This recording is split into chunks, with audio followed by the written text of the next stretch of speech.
Good morning, citizens. It is Monday, July 20th, 2020. All these 20s on the 20s. It's time to take a break with Drake, 7 a.m. from the West Coast. He is happy, smiling, full of life, full of wonder. I wonder sometimes, do you? Well, you're in the right place to take a break with Dr. Drake, America's Bible teacher. Welcome to Monster Truck International. Whoops, that's my other job. I don't know why that makes me laugh. Monday. Had a great weekend. We were asked to speak at a church. Eric Dean is here. Good morning, Eric Dean. The dean of the and Monster Aaron Truck. Wickland.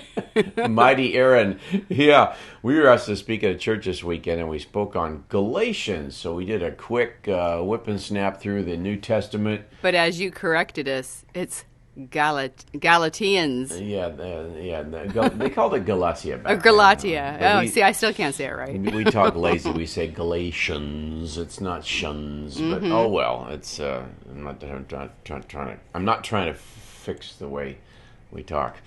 But anyhow, hey, we've got a treat today. We've got a real. I call him Saint Todd. Saint Todd is our guest today. And he is really got a wonderful ministry going on, and he's had some significant alterations to his entire ministry here recently, and it's been fun to be close to him during these years. But anyhow, we'll go straight to Lancaster,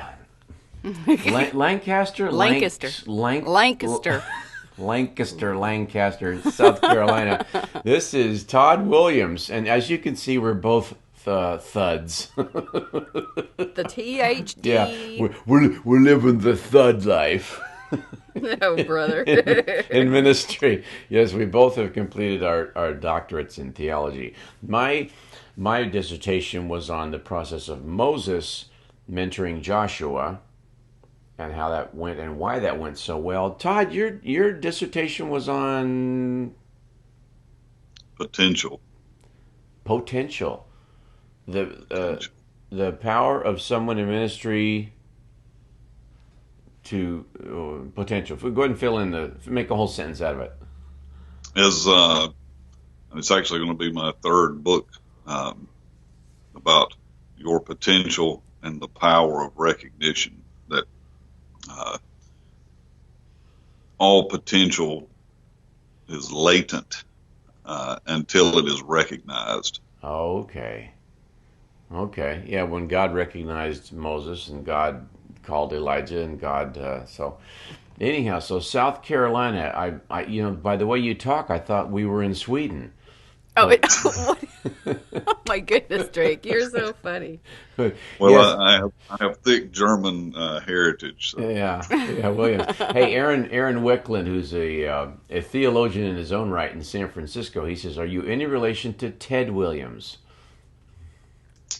I don't know Ted. Not that you know of, yeah. Boston Red Sox, last guy to bat over 400 in the major leagues. But anyhow, hey Todd, so you're in Lancaster, South Carolina. How did you get there? Are you living in your childhood town, or did you transfer to there? Yes. Yeah, I was actually born in this town. We did move away for a short time, but then I was called back to my own hometown, so here I am. Yeah. So now your wife is April, and you've told us, hello Nina, you've told us that you actually realized your potential for ministry from your wife's father. Did I hear you right? Yeah. I was born again in 1994. Prior to that, Drake, I was a heavy metal musician. I used to have very long hair. I was going to say, you look like a heavy metal musician. So, what did you play, the drums or guitar? I am a drummer. Awesome. So I always sat at the back of the band, away from the crowd. and away from the beer bottles that got slung at us. Oh my heritage as well. I like that. So yeah, when the cages started to come into play, you're like, thank you, Lord. Right? Exactly. Yeah. Yeah. I didn't have to get out in front of people, which I was a relatively shy person. I didn't like to talk in front of people. Mm-hmm. And then, of course, after I was saved, then I'm now standing out in front of people talking. So, yeah, after I was born again, I met an associate pastor of a church and really formed a relationship with him and just began praying with him. And before long, that praying turned into going out with him every day, doing what he was doing. And, he would go to nursing homes, convalescent centers, jails. He did a lot of street ministry. And he conducted the Sunday night services at that church as well that I was involved in. And it wasn't long. He told me, Todd, you've got a message, and I want you to get up here and begin speaking. So he really became a father to me, and really a spiritual father, and was for over 2 decades. Eventually, within the church, they had made me the head of evangelism, and the senior pastor of the church, he began pushing me toward pastoring. The strange thing was they wanted to anoint me as a prophet. So they wanted to anoint me as a prophet. I was the head of evangelism. They were pushing me to pastor, and they were allowing me to teach. So I was like, what am I here? You're like the 4 out of 5 of the fivefold gospel. Yeah. Now you've been a Christian for just 2 years, 1 year? Yes. About 2 years at that time. Within a matter of, wow. Yeah, go ahead. Well, Todd, before you met the Lord, did you ever speak in front of people at all, or take a lead in this way, or? Only when I was drunk. Oh my goodness! Oh golly! I did have to drive for a Metallica event in Durham, North Carolina. Yeah. That's a cagey bunch, man. Yeah. And I wasn't backstage, but I was backstage facility-wise, as far as in the huge complex, and I'm telling you, it ain't a VBS gathering.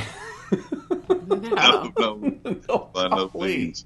Hey, by the way, good morning, Elisa. Good to see you. Thanks for joining us. Yeah. So, yeah. So, I mean, I just quick right back to you, but I mean, I was speaking.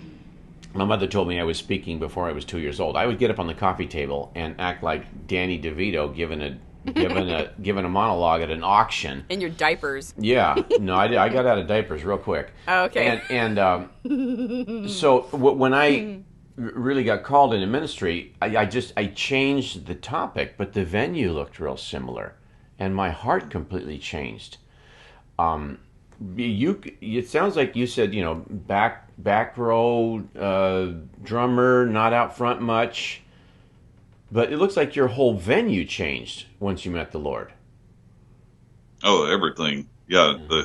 Matter of fact, the church that I became involved with, it was a church that was birthed out of like the charismatic renewal era. Mm-hmm. And they found out real quick that I was a drummer and wanted me to play drums in the church. And the only musician they had at the time was a retired missionary, and she was about 88 years old and played piano. So I went from playing in a heavy metal band, playing with her with a piano, and I'm trying to double bass drums, and she's playing "How Great Thou Art." It was a major change. Well, yeah, no kidding. If you can imagine me with long hair. So you look over at the keyboard and you go, my oh my, things have changed around here, haven't they? But she was a great lady, and she understood where I was coming from. Oh, she sounds like she loved it. You're doing just fine, young man. Yes, you keep banging those drums, my little drummer boy, rumpa-pum-pum. Denise Thomas is here. Yay, Denise. Good morning. Yes. Denise, I love your initials. DT, of course, yes. Yeah. Well, Todd, but your calling caused a drastic change in your setting, your atmosphere. It sounds like the spirit of everything is completely different. But by then, I can't tell what line threshold we have. But are you already saying, "Hey, man, I'm on with God. I'm on pilgrimage with God now," or did you kind of just realize it over the months and years? Yeah. Well, when I got born again, Drake, it was the first time that anything had been right in my life. Prior to that, I was an alcoholic. I was a drug addict. And I mean, I went on what my father-in-law used to call, he said, "You're on a honeymoon with God." I separated myself from everything. I was actually attending a technical college at the time, and I wound up quitting my job. I quit school. I quit everything. I mean, I stopped drugs. I stopped everything just to spend my day with the Lord. I had never sensed anything ever right in my life. And this was the first time anything was ever right.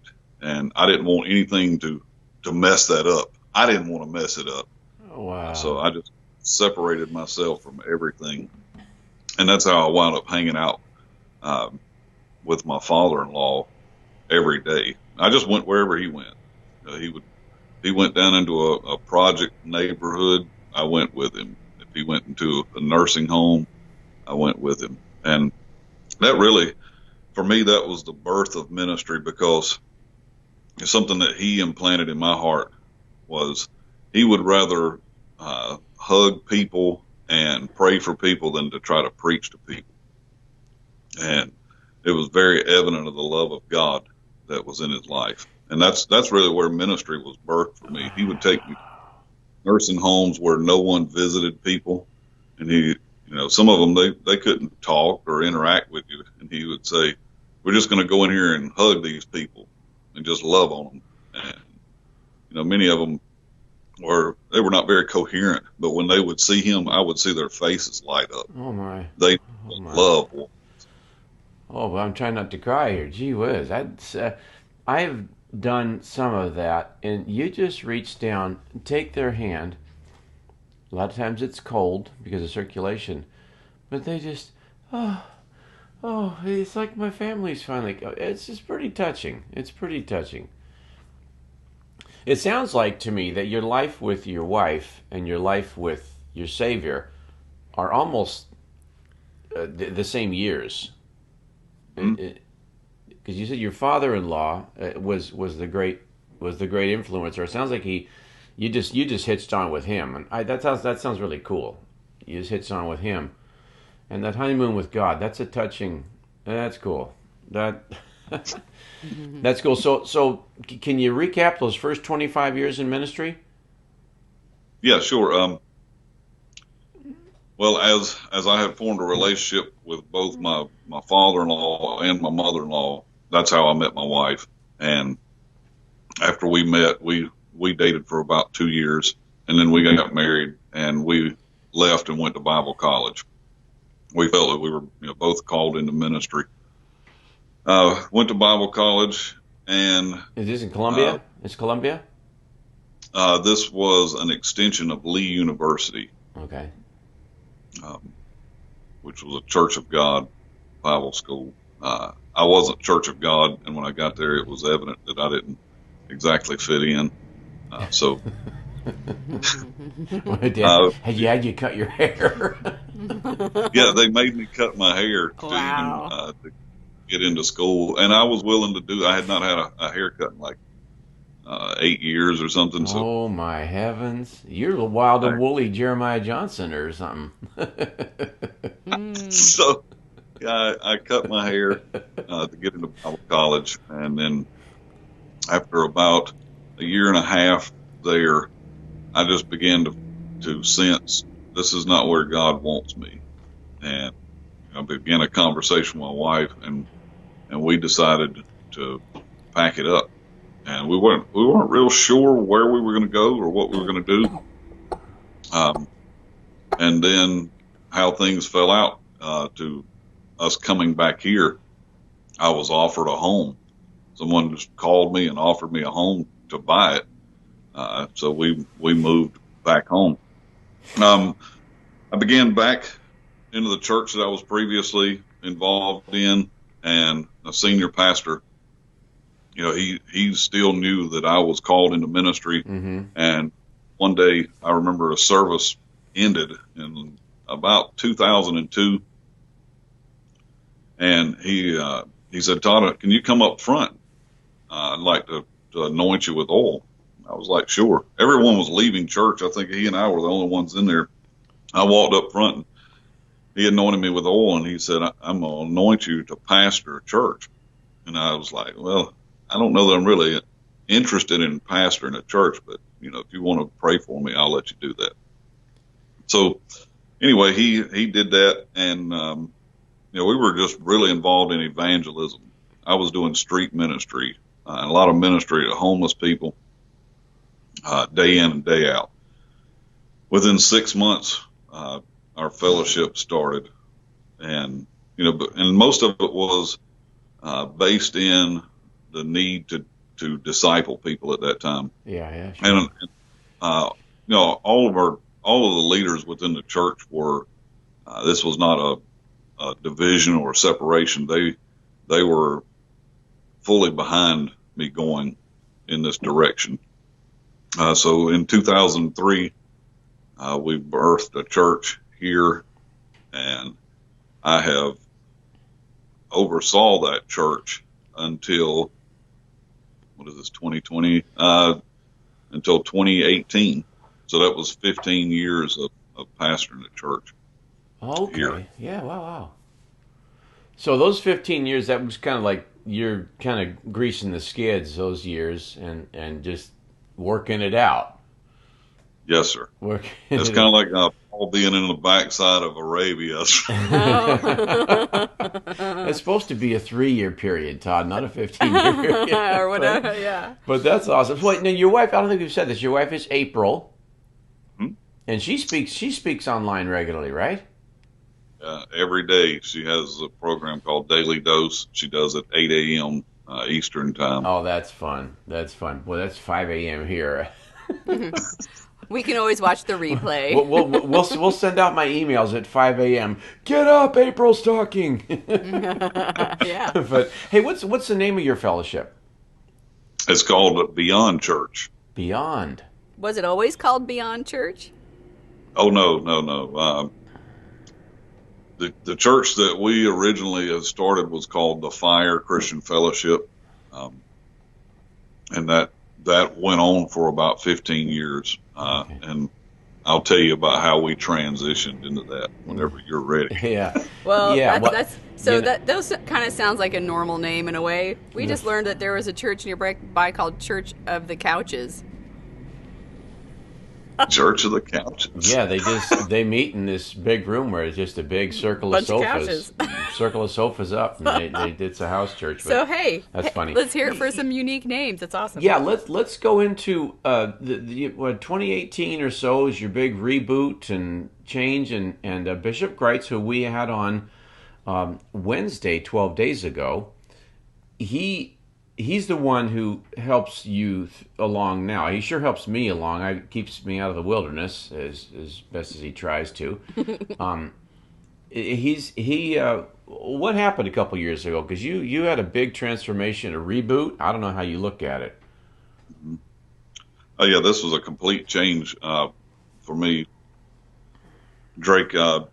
I'm going to say between the years of 2015 to 2017, I began to experience some things within ministry that were not so pleasant within the church world. Yeah. And I can't say that the years preceding that there weren't, like experiences, but anybody that's spent any time within the church, there's occasions for hurt, people get offended, so on and so forth. And I hear people all the time say, I got hurt at this church and this is why I don't go to church. And I'm sitting there thinking, you should try pastoring a church. Wow. If you want to get hurt, right? Yeah. Oh my goodness. A lot of things happened, backstabbing and so forth. I became very, very discouraged with all of this.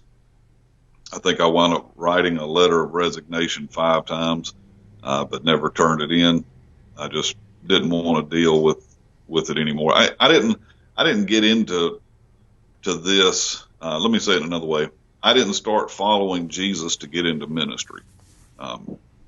Ministry was never my goal. I just wanted to follow Jesus, and in following him, for me to continue following him, I had to follow him into this path of ministry, and I became rather resentful toward it. I was like, God, I love you, but I'm not so sure about your children or your people. You're running a rebellious daycare center. So,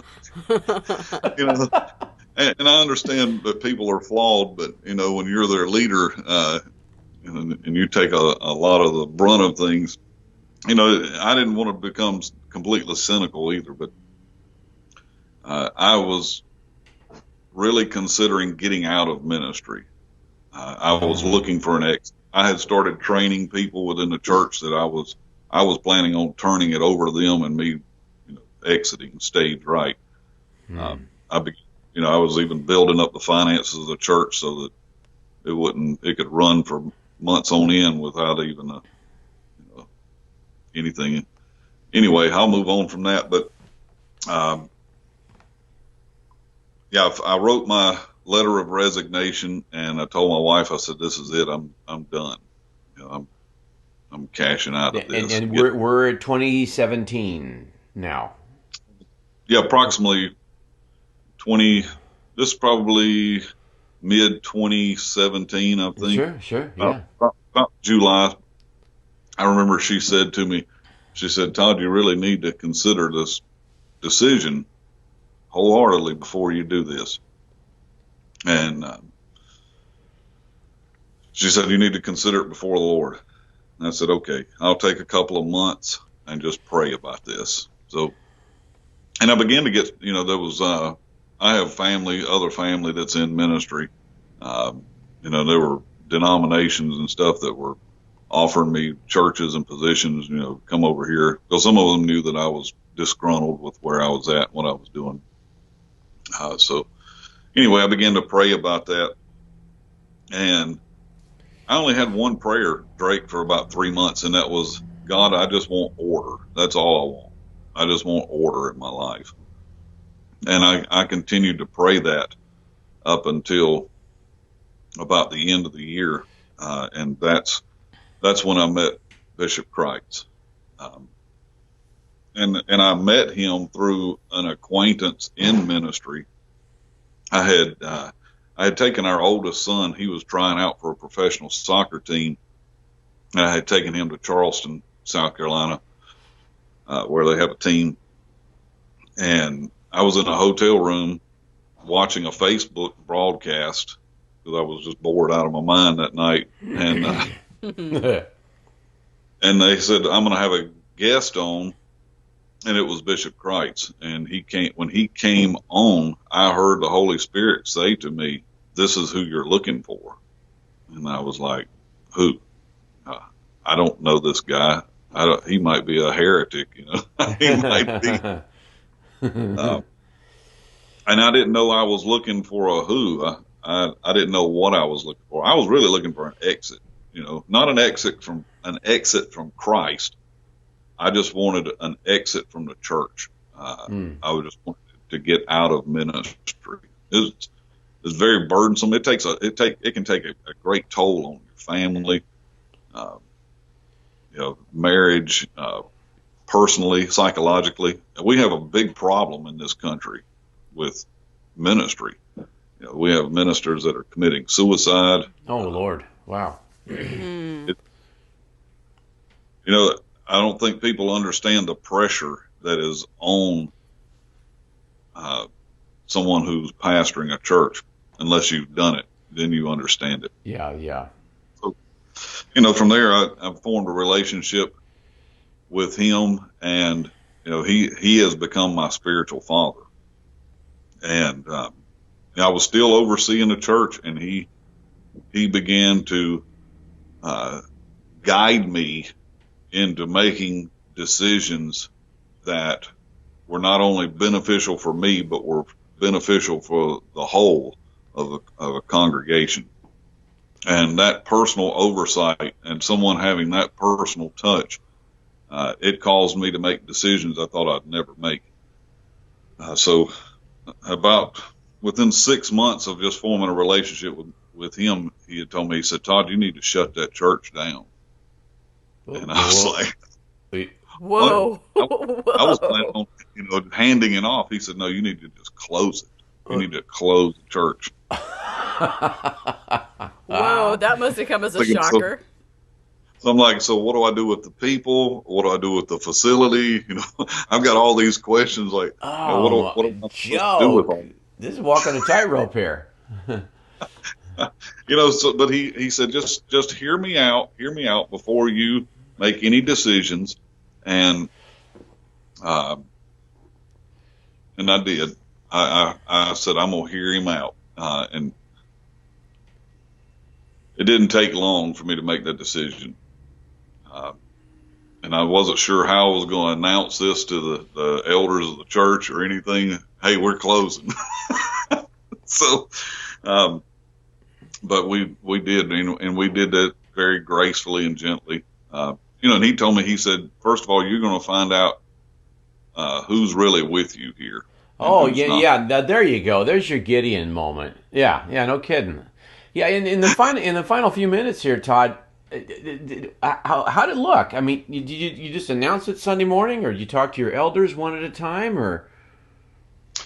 Yeah, we talked with the leadership of the church first and explained to them. Okay. We just need to close this out.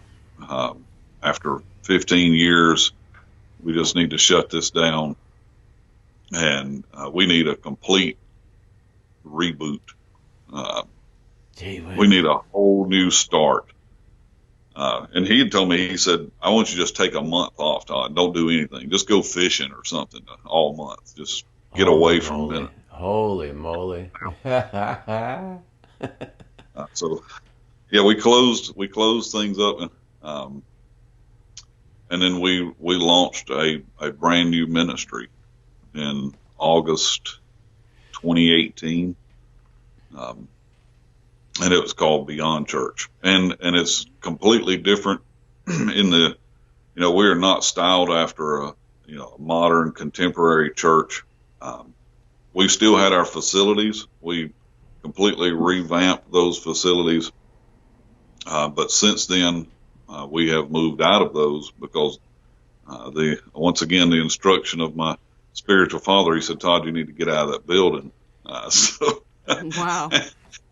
I was like, so what am I supposed to do? Where am I supposed to go? And, I had my arguments about it, but even since then, since we moved out of our facilities in January, the first Sunday of January, we left the end of December of 2019, and we began meeting in our home the first Sunday of January of this year. I would not go back for anything, Drake. I mean, this has been the best move I have made in ministry. I had been preaching on spiritual fathering and taught and building a spiritual family, because I don't have church members anymore. I have sons and daughters. You have in the faith. You have family. Yeah, and that's why he had told me. He said, you're gonna find out who's really with you, because when the crowd leaves, the family's gonna stay. Uh, and that's what I found out. The crowd left, and those who were loyal and those who we considered family, they stayed with us, Of course. and they have stayed. Of course they do. Wow. That's the role that I've transitioned into. I'm not a pastor. I never really considered myself a pastor. I always felt more called to apostolic. And now I operate as a father of a spiritual family. Yeah. And that's the model that my spiritual father has laid out for me. That's awesome. Your dream, Todd, 5 years from now, you've gone from what looks like a church to a home fellowship. What if your dream is happening 5 years from now, what does this all look like? Well, I feel like I'm living that dream now. You're already there. I mean, I could not be more content. I could not be more happy with what I'm doing. Like I said, I spent a decade and a half building a church and wound up at the end of it miserable. Oh my goodness! Oh my goodness! It's not supposed to be like that. No, it's not. And here I am on a total different spectrum from a whole different model. And there's no performance factors here. I found a pastor, he will create things to keep sheep, but a father doesn't operate like that. A father, he runs a home, he runs a house, and that's what we consider ourselves. We consider ourselves a household of faith. I am extremely happy with what I'm doing. If you were to ask me, what does this look like 5 years from now? This is me now raising up sons in the faith who will then begin to birth their own families and their own household of faith. Wow. To not just disciple, but for them to have their own spiritual family. So you want to be raising up people who can multiply more sheep. That's really the dream. Yeah. This is about sons and daughters. You want to become a grandpappy. That's what you want to be. Yeah. Grandpappy a of New the faith. Testament grandpappy. Grandpa Williams. Grandpa Williams, can you tell me another story?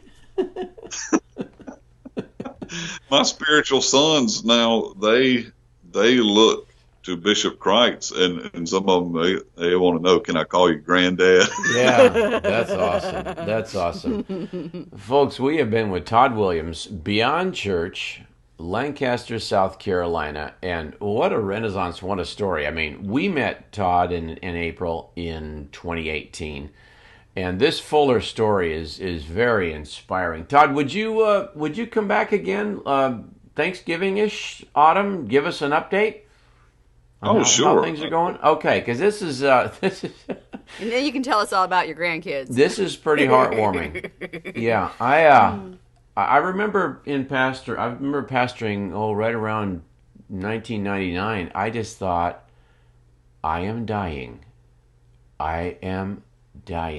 doing this. It just It should be a life-giving thing for Yeah, everybody so- involved. Yeah, Well, so anyhow. great to hear your story, Todd. Well, folks, thank you, Todd, for being with us. The rest of you out there, you can watch Todd. How do they watch you? When? How do they watch you? When? Sundays? Are you? I'm on Sundays. I'm on Sundays only right now. I was doing daily broadcasts, but I've ceased that for a while, and I'm just kind of. If somebody wants to watch your church on Sunday morning, it's Todd Williams on Facebook or Beyond Church on Facebook? Yeah, there's a Beyond Church Facebook page. There is my public page, which is Apostle Todd Williams. They can like that. I also have, there's YouTube. Wow, Drake, your phone. Beyond Church. Where's your phone, Drake? Going crazy. Phone's going nuts here. And then I have a YouTube page. It's Apostle Todd Williams, or they can just go to my personal page. I'm not hard to find. We'll put some. Okay. Well, we'll put some links in the chat below Yeah. so that this easy access.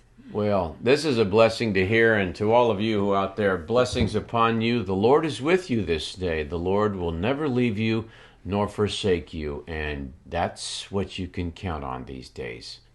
Be blessed.